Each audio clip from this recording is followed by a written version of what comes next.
And now I will call upon the next speakers. That is we have a debate. No, I should not say debate. It's actually a panel discussion happening. So the moderator is Dr. Manish Samnani. He's a PhD scholar, and definitely he's MOT, and everybody knows him. He's a pediatrician and he's a pediatric occupational therapist. So, and he's also a clinical advisor in Sikh Hyderabad, convener of Haryana chapter, regional lead to Asia, and EASI, that is that is sensory integration. This is another association, and director of Soch Gurgaon. So we have the panel discussion on skills, challenges, and OT practice. So we have today 4 panelists, very young panelists, my students, my children. They are the one is Dr. Balaji, who is not actually a young one. But after all, he's my child. Dr. Balaji, who has done his MOTH, and he's also done a fellowship in occupational therapy, neurodevelopmental disorders. He's certified in sensory integration, and he's got his own center in Chennai. This is another Disha, Dr. Disha Sangvi, a very young, growing, not that way growing physically, but growing up in her profession. She's independent entrepreneur, pediatric OT clinic, Mumbai, India. We have the third one is Dr. Ojaswita Sharma. She's also an MOTH, and she's working in Mahatma Gandhi Occupational Therapy School, Jaipur. Dr. Saima Vasti, again, my student of fellowship in neuro rehabilitation, and she's also a founder of Kickstars Rehab, Mumbai. And she's the one who just started her new practice. She came across lots of challenges during the pandemic 2019 and 2020, I should say. So over to you, Manish. Please carry on. Thank you, Dr. Jyotika. Thank you to the organizing committee of AIOTA for having me on board for moderating this session. And welcome all of you panelists. I am sure you all are ready and keen to start the discussion. So today we are discussing more about the challenges. We all know, we are aware that the pandemic made us face enormous challenges, which are not just about our practices, our service delivery that we were doing. It all got a little disrupted. And what we all want to do in this discussion is to come up with certain real life stories, is to come up with certain ways, methods that you all would have used. But let's take examples of these 4 young, budding, little older people who might have set an example for all of us, who might have done something innovative, who might have done something that has been a apt reply to the adversity of the pandemic. So with that note, I would like to start my question to you, Dr. Balaji. Dr. Balaji, like you are giving services, you run a team, you are not just an occupational therapist giving hands-on therapy sessions, but you are also a manager, a clinician who is also an administrator who has to take care of the entire team. And when the pandemic happened and when it forced us into a lockdown, it is understandable that the entire team, their way of delivering services would all get disrupted. In fact, they would not have anything to do, despite having the skills that they had, the experience that they have, the kind of work that they were already doing. People were just inside their houses. As a manager, as an administrator of a therapy service, which has been running since many, many years, and which came to a standstill suddenly, abruptly, it would, of course, would have faced you with challenges. How to manage this team that you have with you? they are the ones who are probably dependent on you as well. So I would like to start with you about these challenges that the pandemic faced or pandemic forced us as administrator and manager. And what did you do? What was it that made you or helped you cope with that kind of a situation? Sure, sure. Thank you so much, ma'am, for having me. We are all your children. Thank you, Manish, for the lovely introduction. Yes. So, yeah, it was a never before crisis. It was once in a decade crisis. So, obviously, I was, a little clueless. I was, nervous about it, especially the financial part. So what I thought was, if a person like us, a clinic owner has such a financial issues, then I should definitely think about the junior colleagues who are working under us and the non therapists, the so-called the receptionists, the cleaners. We have to think about them. So I immediately thought of sending them a honorarium for those 3 to 4 months. And how will I send those honorarium is to negotiate with my clinic landlord. So I negotiated with my clinic landlord and then said, you have to give us a cut for these 4 months so that I can, give away that part to those people who are definitely dependent on our organization. So I immediately negotiated with them and then started sending them to honorariums. It was such a blessing in disguise. I was very happy and satisfied. I was doing something.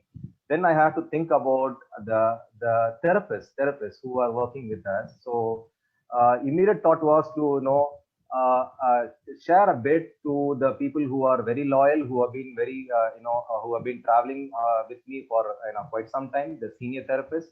So I started sending some kind of an honorarium, a minimal salary, which I thought should be handy to just keep them alive, breathing.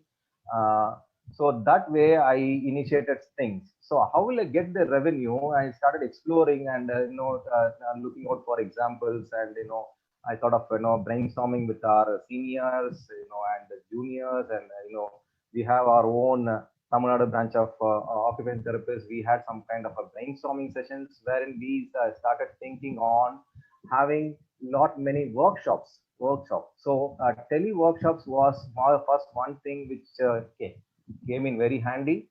So since I was certified in handwriting without tears, I thought we will take up that area alone to do tele workshop for our own professionals and as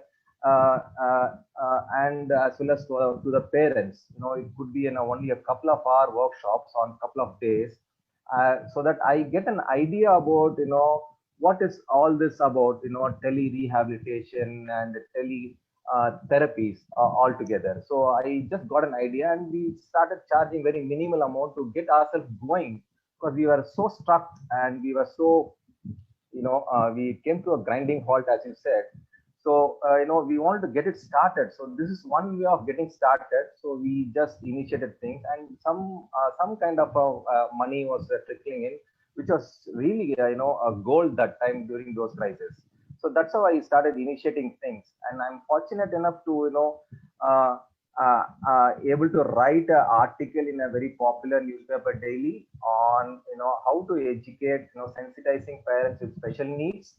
So I was able, I was able to do my bit on that, so that the parents and the children who came to complete stop in the routines and course. So I was able to do my kind of a social responsibility through this kind of an article, and we had so much time. So there was one good friend of mine who gave me an idea that why don't you start, do some kind of a YouTube series.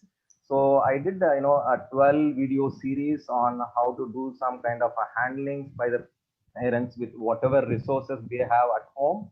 So I, the therapy rooms was empty, so I could go and then shoot and then send those videos and publish it in the YouTube, which I thought, was some kind of a benefit to most of the parents. I got very many good reviews on that. It was really, really helpful. And you must have, I'm sure you all, most of our, all our therapists would have, started doing their bit by sending their, WhatsApp messages and, courtesy calls to the parents and clients. So that's how I slowly started gathering momentum on these tele mode. And with these things, with financial and tele thing, we started generating money. So once I started generating, this kind of, workshops, then parents started, asking us, can be done virtually? So immediately, yeah, we were, obviously we need to know about it in an evidence base. We can't say just yes to teletherapy. So when I started searching, there were very many international journals on telerehabilitation, International Journal of Telerehabilitation since 2010, which was news to me. And when I browsed and checked it, there were abundant data on telerehabilitation, especially for occupational therapy, speech therapy, and special education. So I started, doing a research and gathering data, and also I trained myself, on something called the classy telerehabilitation through sensor integration to tele. So these are the ways I started, embracing telerehab and started giving services to my own clients and educating my therapists. So that's how we all started money. Great, Balaji. That's a wonderful story, and we saw some of the visuals where it looks like a wonderful effort from your side. Coming to Saima, Saima, tell us something about your story about this pandemic. There was something that you did which was a new, which was challenging, but still was innovative. And I would like to also make you think about and reflect on some of the key skills that an OT should have or should be fortified with when it comes to facing an adversity, facing something as severe as a pandemic. What kind of skills can you reflect now that can really that helped you and can help any other occupational therapist as well? But starting with your story. Thank you so much, sir, and thank you for inviting on this panel talk. And a very interesting topic to discuss, because this is something that all of us faced in this pandemic. So, about me, Kickstarts is an organization that was budding back from 2019 with my co-founder, who is Dr. Sachin Rathod. And it was a little passive, but it took up the momentum during the lockdown, because our other commitments at different workplaces was had taken a halt. So we had more time in hand to do something different and grow our platform. However, it wasn't such an easy ride as we assumed it to be. We had a lot of challenges at the start, because having a proper direction, getting it organized, all these pre-planning was something that we have had a little lower hand on. But Kickstarts actually had just one vision, that is empowering lives. And with this vision, we had an umbrella of things to go forward with. And that is how we explored, and we did a series of workshops, webinars, videos. We reached out to people for teleconsultation, and this is how we started gathering our work. We started with a campaign for inclusivity, where we went outside OT professionals and collaborated with a lot of other different streams, like people who are in people who are leading diversity teams in different corporates, and how they are working on rehab. So this is how we started growing and exploring. But definitely when it comes to having certain skills, there is a lot to discuss. But to summarize it, I would say the first and foremost thing is, I wouldn't say skill, but I would say mindset. Having a mindset of finding way out and critical thinking is very important. When it comes to critical thinking, it's about out of box, and that is what I think as an OT we are promoted right from our first year, to think in a creative way for our clients. And this resonates even in the professional front, thinking what different we can do, how we can stand out in our work, and how we can have our identification in the crowd, which is beyond our profession, letting people know about it. So that is one first and foremost skill, or something should come from within to in such situations, is what different can I do, or how different can I utilize this time. So that's one thing. Second thing is this is a skill, and I think every OT should possess this skill, is technical hold. Because this is the era of technology where things are advancing very fast, and we need to catch up with it. So when it comes to technical hold, having basic knowledge about the digital part, like I would say SEOs, SMOs, that's social media optimization, then lead generation, conversion rate optimization, then developing backlinks, having professional blogging, how you can make revenue out of it, how you can promote your brand to make a revenue, having this is second aspect that I would say technical skill. Apart from that is having a good knowledge about graphics, video, and these aspects, because that's how your work will be promoted and people will be aware about what you are doing. Third aspect that OT should know about is, or the skill should possess, is marketing. Because marketing is a huge platform, and there is traditional marketing practices, there is the newer marketing practices, and having a good knowledge or reading basic things or collaborating with marketing professionals. Before that, having yourself a knowledge about it is very important, so that you know how you are going ahead, because we are doing a lot of work. There's no doubt at an individual level a lot of OTs are doing work, but when it comes to reflecting it and letting the people know, I think marketing is one aspect which needs to be fortified or grinded in as a skill for OT.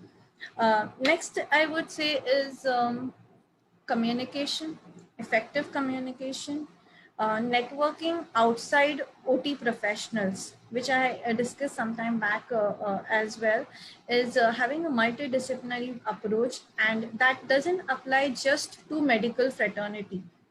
We don't have, it is beyond medical fraternity, going to different other professionals, be it marketing professional, be it different entrepreneurs, different companies, because we can, when it comes to like our aspect, when we had the vision of empowering lives, it's rehab as well as prehab. So Kickstart's visions on rehabilitation as well as prehabilitation.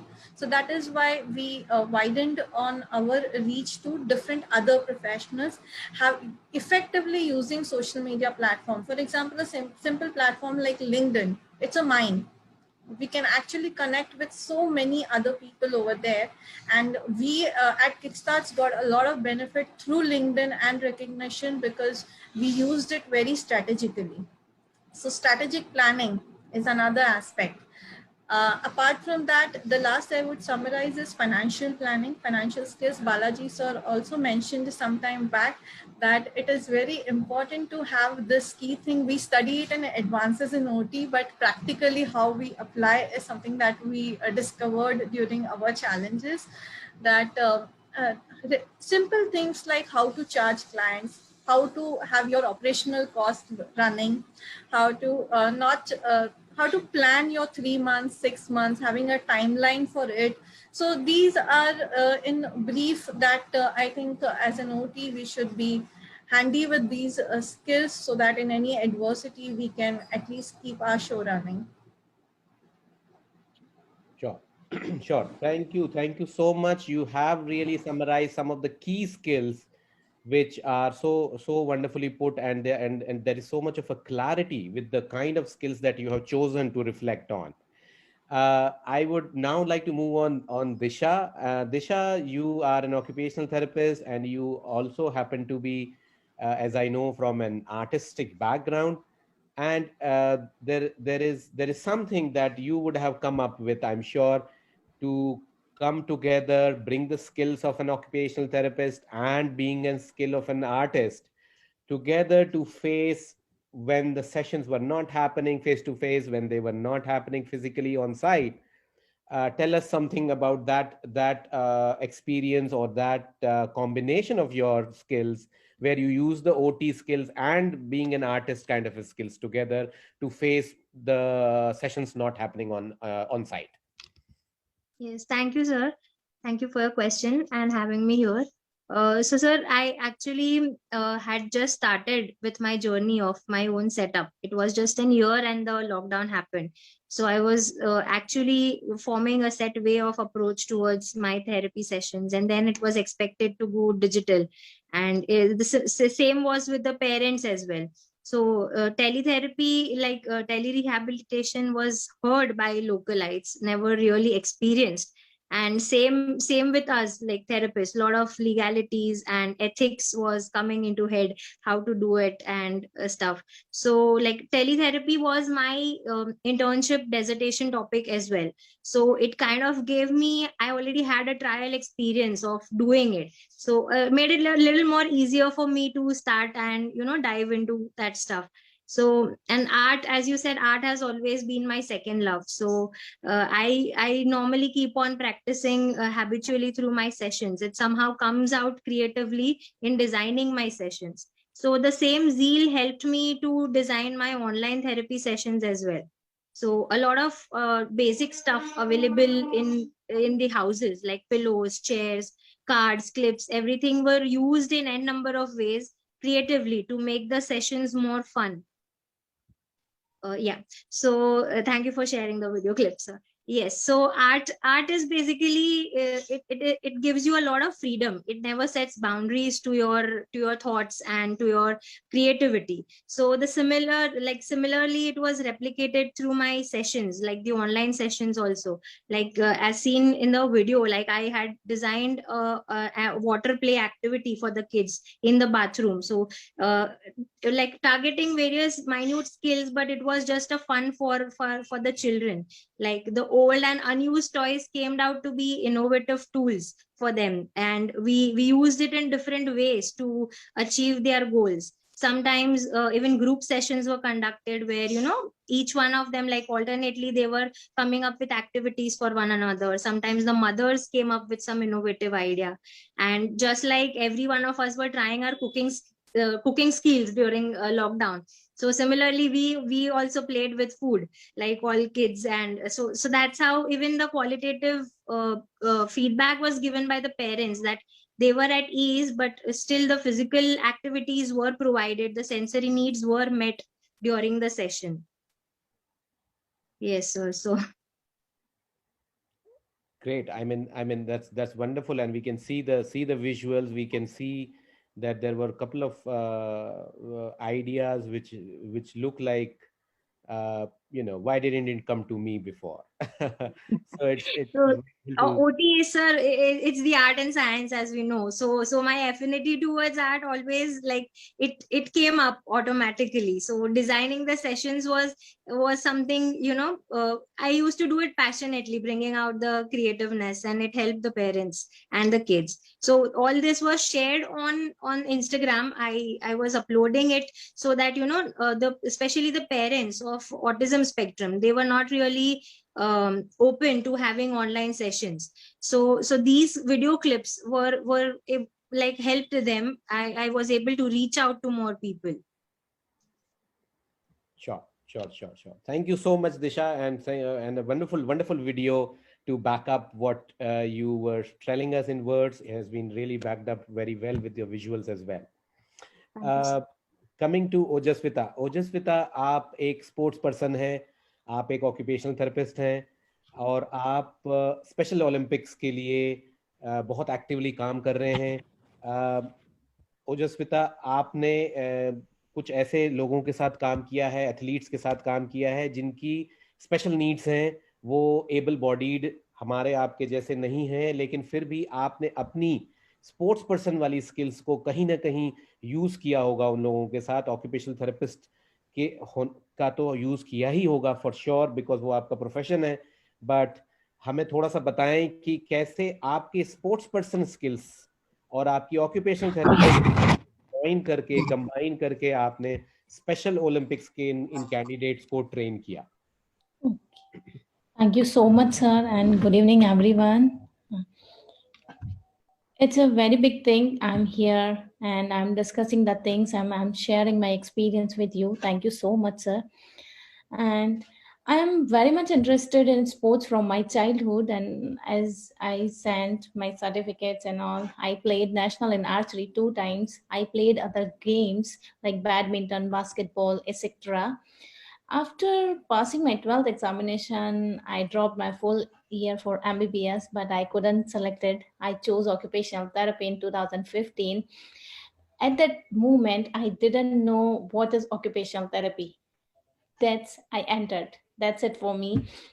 But sports has personally inculcated many social values and virtues which helped me grow as a person in life. Sports teaches us values such as teamwork, leadership qualities, endurance, and motivation. I, as a special athlete trainer, counseled and encouraged my special athletes, partners, and their family members, their caregivers through the medium of sports.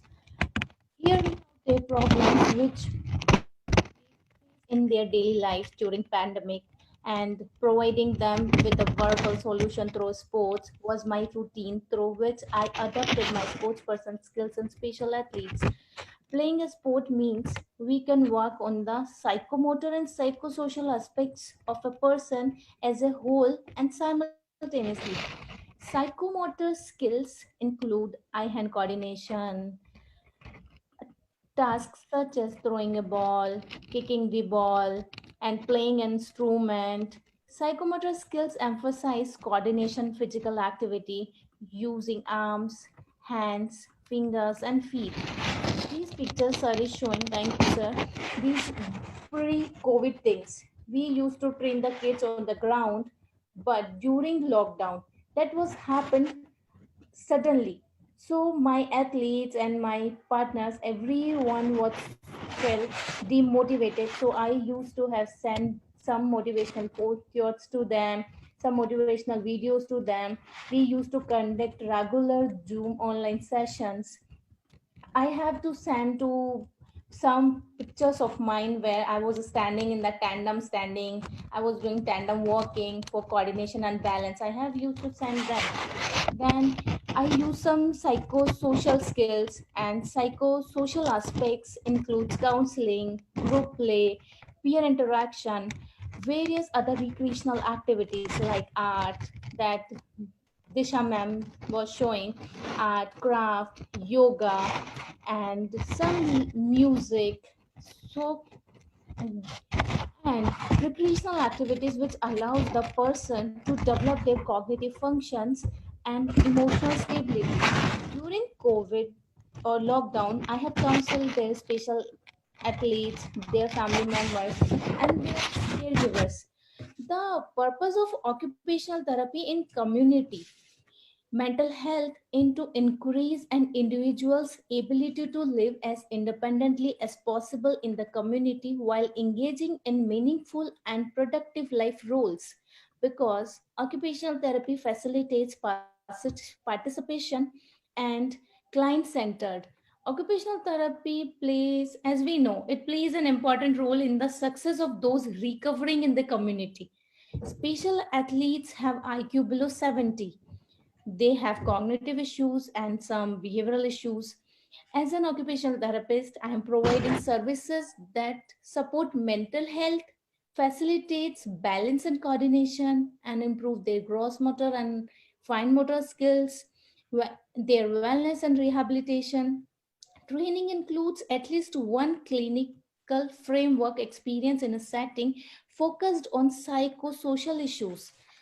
So, as an occupational therapist and as a mentor of a special athletes, I'm providing services them according to some tenets or some aims. My first aim is inclusion.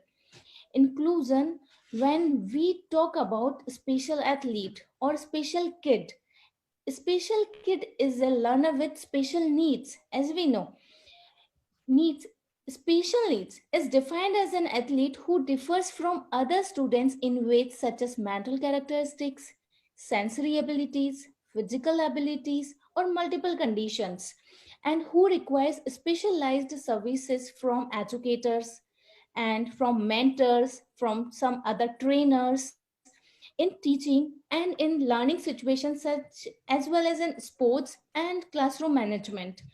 Continuing my first aim, which is inclusion, sports came in as the first option to indulge children with ID and with children without ID, so that they can grow together, they can play together without their ID being a hindrance in their social growth. I'm working according to their teenage. My second aim for special athletes would be to improve their quality of life through sports, as getting recognition and fame for their country would be adding to their social, mental, physical, and emotional well being. In the long run, special athletes would benefit from the same in future vocational practices.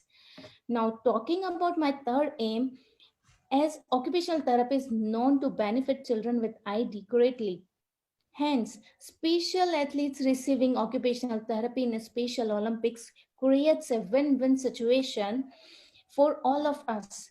As an occupational therapist who is also working as a special athlete trainer, my aim is to promote occupational therapy globally as well as benefit the special athletes throughout it. Thank you, sir. Thank you, Saima. Thank you, Ojaswita, and you are doing amazing work working with children. In fact, they having a lot of difficulties in the academic areas, in the areas that are very usual for other children. Probably Special Olympics is one such functional outcome that they can take forward in a long term as well.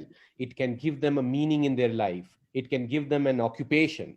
It can also give them the self-esteem, the required physical and psychomotor skills that are otherwise being trained separately in an occupational therapy department. So I'm sure Special Olympics as an outcome, as a goal, is a wonderful idea altogether in terms of long-termness as well. I would like to come back to Saima. And Saima, you had developed an idea about developing some videos, developing something that would help your initiative, your startup, your business during the time of lockdown. Tell us something about that idea. Where did that idea come from, and what was the impact of it overall? Yeah. Thank you so for this. Actually, when as we were progressing ahead, like I mentioned, we wanted to do something. We wanted to explore and utilize our time wisely. So, when we said that we have a vision of empowering people's life, at that moment we identified the biggest crisis was mental health, which was getting affected. And with this initiative that people need mental health support, we came up with this idea that let's have a series of 3 weeks video where we give practical solutions and practical discussions on how people can work up on their mental health. So declutter was one of the segment of Kickstarts, that is Kickstarts declutter your mind in this lockdown and work upon your mental health. I was very fortunate. Since we were a small team, which was just growing, I asked a couple of people, like fellow OTs, and I was very fortunate to receive their immediate response to volunteer for this.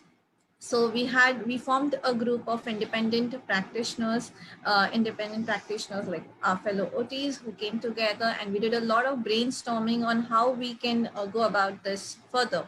So we did a series of 21 videos without missing a single day. We posted it every day on our social media pages and spread it across to people. That's not what we ended on. We also collaborated with different other professionals like CA, gynecologists, people with disability, to promote them to speak about how they are working upon lockdown. Like, for example, with gynecologists, we had a discussion on mental health, pregnancy, and what are the challenges with COVID. So similarly, on the financial planning, we had a CA who was invited, and he spoke about the same.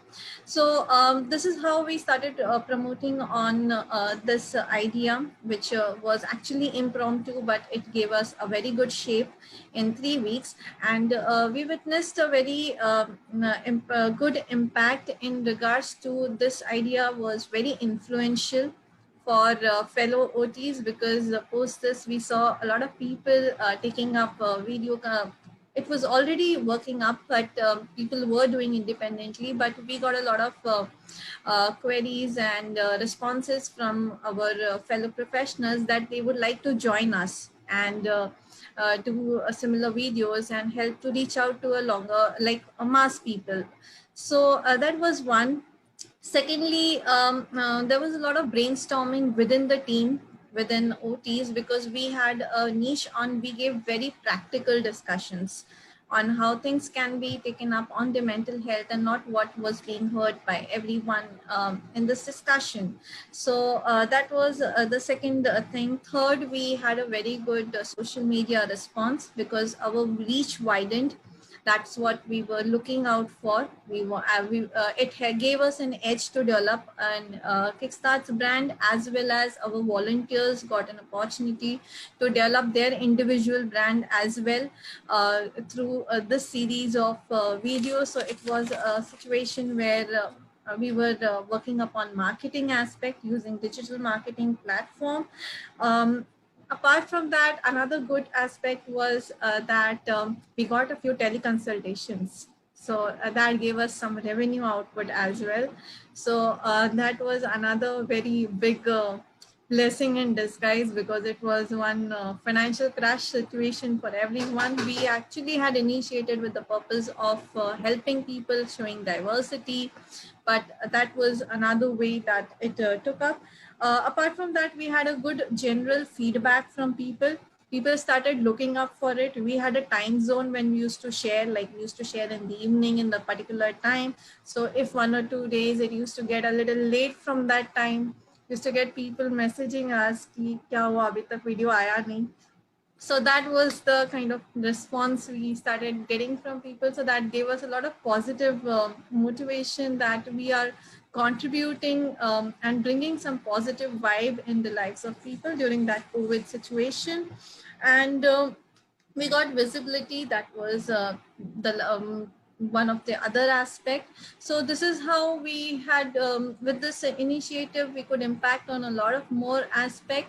And progressing to this, we got an idea and a direction on how we can take forward our journey of work and help people, as well as plan on developing our brand further. Absolutely wonderful. Thank you. I mean, you have really found the crux of marketing in occupational therapy, I would say, and you have put in a lot of smart moves as far as Thank you, sir. marketing is concerned, and I really congratulate you for that.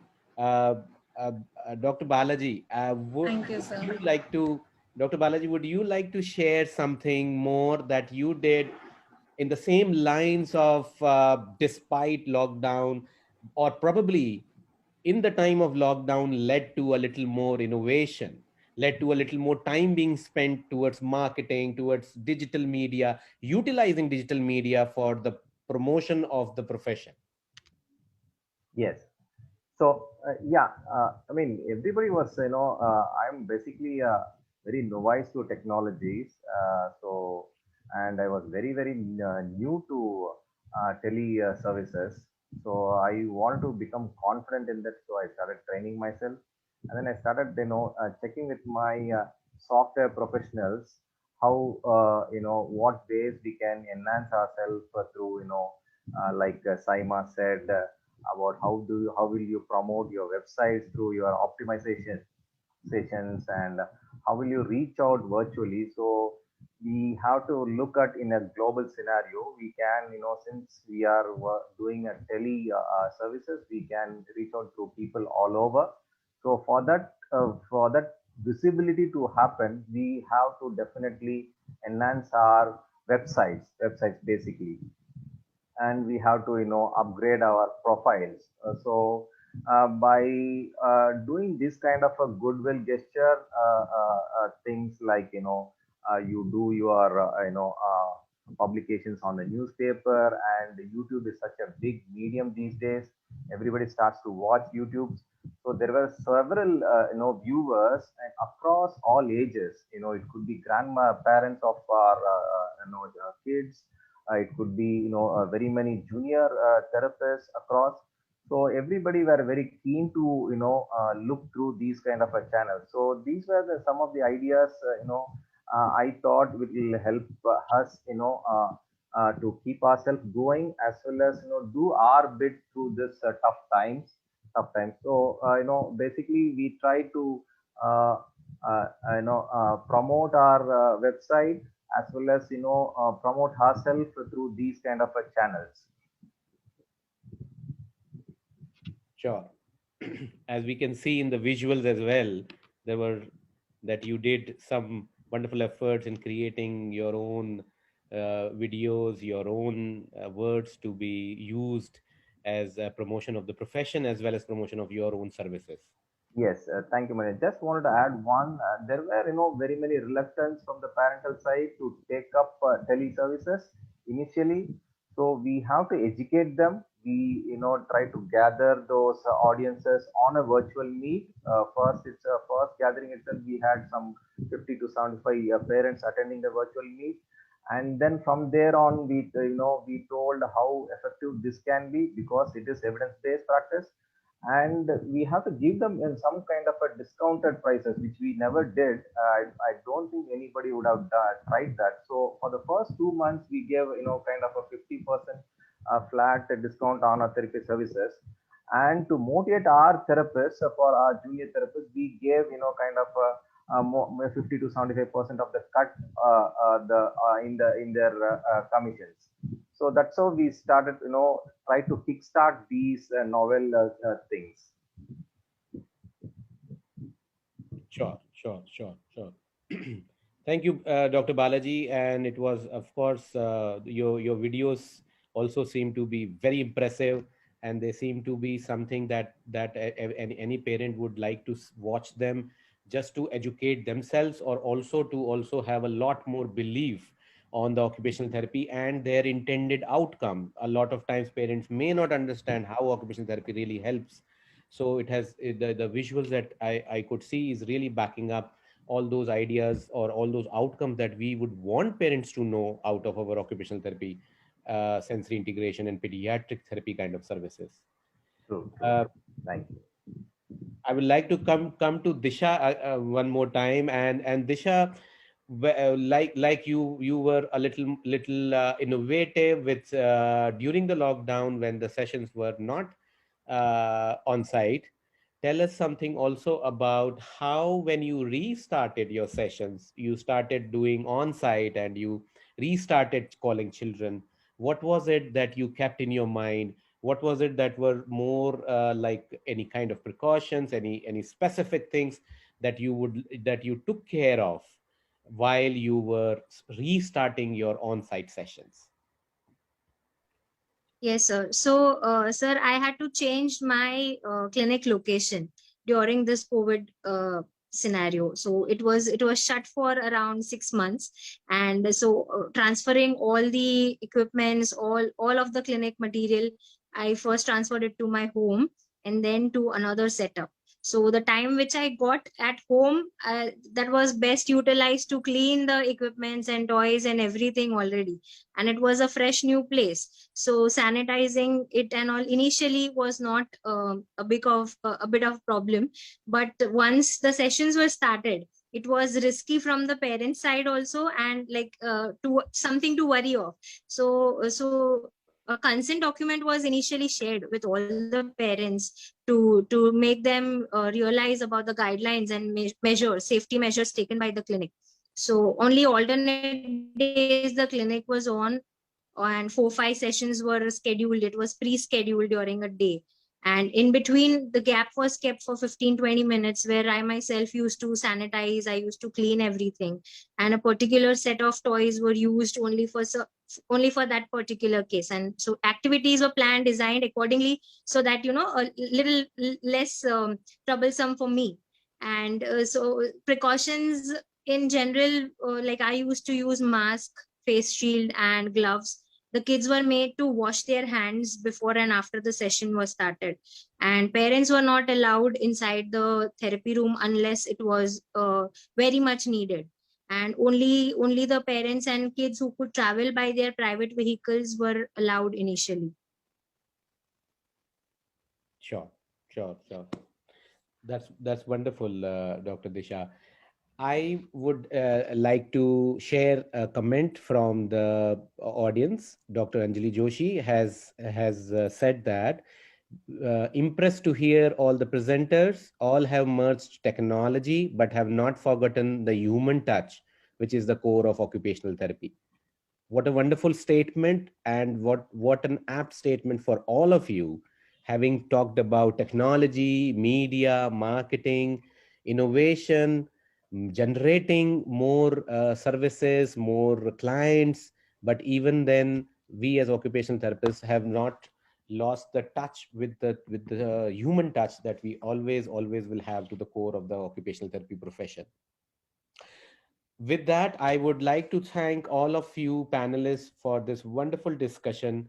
I think the comments, the answers were so self explanatory that anybody can take some example, take some ideas from them, help their own services, and to help the ongoing challenges that we have with this pandemic, even now. I would like to hand over to Dr. Vijay Batra to close the program and take this forward. If there are any questions that I may not be, that may or may not be visible to me, please do help me. The technical team, please help me if there are any questions from the audience. Thank you, Dr. Manish. Thanks for the wonderful session. And thank you all the participants for being the patient listeners for an excellent brainstorming and exhaustive sessions, fully loaded with knowledge base. Yes, it has been rightly said, need is the mother of invention. That's what we have observed in today's sessions. Our speakers have shared their knowledge and experience and taught us ways to utilize and develop the innovative ideas and strategies within Indian context. On one hand, Dr. Atul Jaiswal had discussed and highlighted the need to address the dual sensory impairment and develop the effective management strategy. On the other hand, Dr. Namrata, he emphasized on the backbone for tele-rehabilitation, that is, computer adaptive testing in occupational therapy. Since adaptation is the golden rule for survival, so we as an occupational therapy fraternity need to be flexible enough to adopt these strategies for efficient and ongoing service delivery within current scenario of COVID-19 pandemic.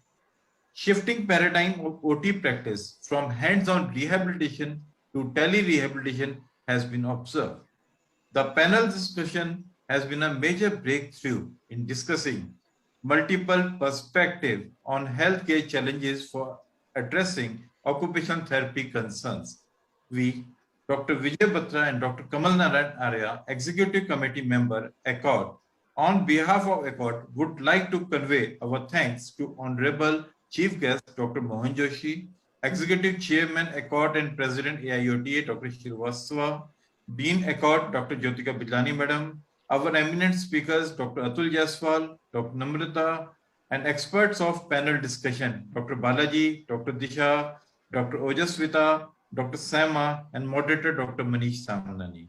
And ACCORD members, Dr. Zeni Fazandi, Dr. Shelja, and Vice President, Dr. S.K. Meena, Honorable Secretary, Dr. Joseph Sani, Honorable Treasurer, Dr. Pratibha Vaidya Madam, and ex-officio, Dr. Shashi Obrai Madam, and EC members, Dr. Amitabh Trivedi, Dr. Arun, Dr. Punita, Dr. Murli, and Dr. R.K. Sharma sir, and Dr. Pankaj Bajpayee sir, and our organizing committee members, especially Dr. Lakshmanan and his team, Dr. Neeraj Mishra, with a special thanks to Dr. Shrihar Jahangir and Dr. Manish Samnani for helping, planning, and coordinating in the program.